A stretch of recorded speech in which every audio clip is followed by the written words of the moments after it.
व्यवसाय मुंबईत बघायला लागलो. शरयू म्हणून आपली एक आपला ग्रुप आहे, तुम्हाला माहिती असेल. आपण टोयोटा वगैरे आपण गाड्यांमध्ये काम करत असतो. आणि मग एक 4 वर्षापूर्वी साहेबांनी माझी निवड इथं विद्या प्रतिष्ठानला केली आणि त्याच्यामुळं दर आठवड्याला आमची मीटिंग असते. त्या मीटिंगसाठी मी इथं येतो. खासदार सुप्रियाताई सुळे म्हणाले की योगेंद्र पवार यांनी बारामती लोकसभा मतदारसंघात माझा प्रचार केला तर आनंदच होईल.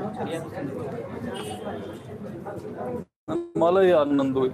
साहेबांना उत्सुकता वाटली की आपण बिझनेस करताय. आज पहिल्यांदा ते राजकारणात कसे काय आले करतो असं देखील म्हणा, आपण काय सांगू? चांगली गोष्ट आहे. शेवटी बघा, ते साहेब आहे, मी त्यांना खूप खूप रिस्पेक्ट करतो.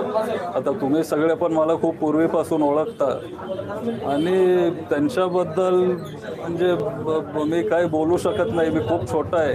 अमृत नोनी आर्थो प्लस, ये एक प्रूवन फॉर्मूला है। इसमें मौजूद नोनी फल के गुण और आयुर्वेदिक जड़ी बूटियां शरीर को जरूरी पोषक तत्व देने के साथ साथ हड्डियों और जोड़ों के घिसने, उनमें होने वाले सूजन और दर्द को रोकने में मदद करता है। दर्द मुक्त जीवन के लिए अमृत नोनी ऑर्थो प्लस। बद्दल काय बोलायला, पण त्यांनी ते माझ्याबद्दल असं बोलले हे मला खूप चांगलं वाटलं. माझ्यामध्ये खूप ऊर्जा आली आणि साहेबांसाठी म्हणजे ते म्हणतील तसं. लोकसभेच्या निवडणुका होऊ पाहत आहेत.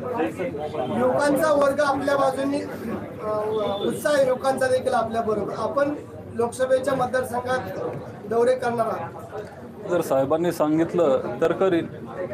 मंत्री हसन मुश्रीफ म्हणाले की अजित पवारांना कुटुंबातून राजकारणात एकटं पाडले जाते.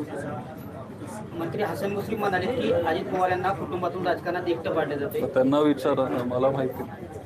एका बाजूला आपले भाऊ जय पवार, पार्थ पवार उद्यापासून दौरा करणार, तर दुसऱ्या बाजूला आपण सुप्रियाताईंचा दौरा करणार. कसं पाहताय? सगळेच भाऊ प्रचार करताय, चांगली गोष्ट आहे. गेल्या आठवड्यात अजितदादांनी म्हटलं होतं कुटुंब कुठलंय किंवा कुटुंबाला एकटं पाडलं जाते आणि त्यानंतर तुम्ही आज राष्ट्रवादी. पण माझं ते मत नाही. म्हणजे मला नाही वाटत की म्हणजे कुटुंब फुटलंय किंवा त्यांना एकटं पाडलं गेलंय. म्हणजे आज माझे आई वडील, असं मला नाही वाटत की त्यांना काही एकटं पाडलं गेलं, असं माझं वैयक्तिक मत आहे. म्हणजे माझ्यासाठी कुटुंब एकच आहे. शेवटी हे कुटुंब वेगळं ठेवलं पाहिजे, राजकारण वेगळं ठेवलं पाहिजे. त्यामुळे मी तरी ते मेळाव्यामध्ये असं म्हटलेत की माझ्या परिवाराच्या व्यतिरिक्त माझ्या विरोधामध्ये सगळे कुटुंब जे आहे ते विरोधामध्ये काम करणार आहे. तुम्ही कशा पद्धतीने? नाही, पण ते बघू ना. अजून एक महिना आहे इलेक्शनसाठी. त्याच्यामुळे तेव्हा बघू काय होतंय. आज कुटुंबात मी खूप छोटा माणूस आहे. म्हणजे त्याच्यामुळं आज खरं तर मी फक्त मी कार्यालय बघायला आलोय, बाकी काय नाही. पवार साहेबांनी आज पहिल्यांदा राजकारणात आल्याबद्दल आपलं स्वागत केलेलं आहे. आपल्याला ग्रामपंचायतीपासून वरती जायला आवडेल का डायरेक्ट आपल्याला आमदार? नाही, म्हणजे खालून वर जायला आवडेल. आणि तुम्हाला माहिती आहे की मी किती ग्राउंड लेवलला काम करतो. राजकारणात नसताना पण मी सगळ्यांशी भेटत असतो आणि मी म्हणजे ग्राउंड लेवलपासून मी काम करत आलो आहे. आणि जर उद्या वरती जायचं असेल तर मग ग्राउंड लेवलचा अनुभव हा खूप महत्त्वाचा आहे, असं माझं मत आहे. शरीफ फाउंडेशनच्या माध्यमातून विहिरीची कामं असतील, वडाखोलीकरणाची कामं असतील, ह्याला प्राधान्य देत आलेलेच आहात. भविष्यात आपले उद्दिष्ट काय असणार? नाही, जे आपण करत आलोय ते आपण करत राहणार.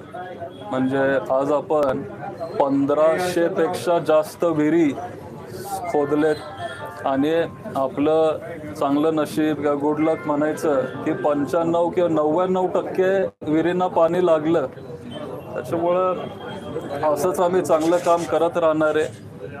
शेवटी सगळ्यात महत्त्वाचा प्रश्न असं मला वाटतं की पाणी. तर पाणी सगळीकडं असलं पाहिजे. आता दुष्काळ पण आहे, त्याच्यामुळं पाण्याच्या प्रश्नाला आपण थोडं सिरियसली घेतलं पाहिजे आणि ह्याच्यावर आम्ही थोडा अजून भर देणार आहे. येणाऱ्या तुम्ही पक्ष लोकसभेत कार्यालयात आज व्हिजिट केली आहे, पण लोकसभेच्या निवडणुकीच्या अनुषंगाने प्रचार दौऱ्यात प्रत्यक्ष सहभाग घेणार आहात. ते बघू ना, नंतर बघू. येणाऱ्या लोकसभेला सुप्रिया सुळे विरुद्ध सुनेत्रा पवार यांचं नाव चर्चेत आहे आणि पवार विरुद्ध पवार असा संघर्ष देखील पाहायला मिळणार आहे. त्याबद्दल काय? अजून उमेदवार ठरलेले नाही आहेत, त्याच्यामुळे ठरल्यावर आपण बोलू. दोघांचे पण रथ विकासात तालुक्यामध्ये सुरू झाले ते पण रथ आहे आता, उमेदवार असल्याचं पण उमेदवार अजून ठरले नाहीत ना.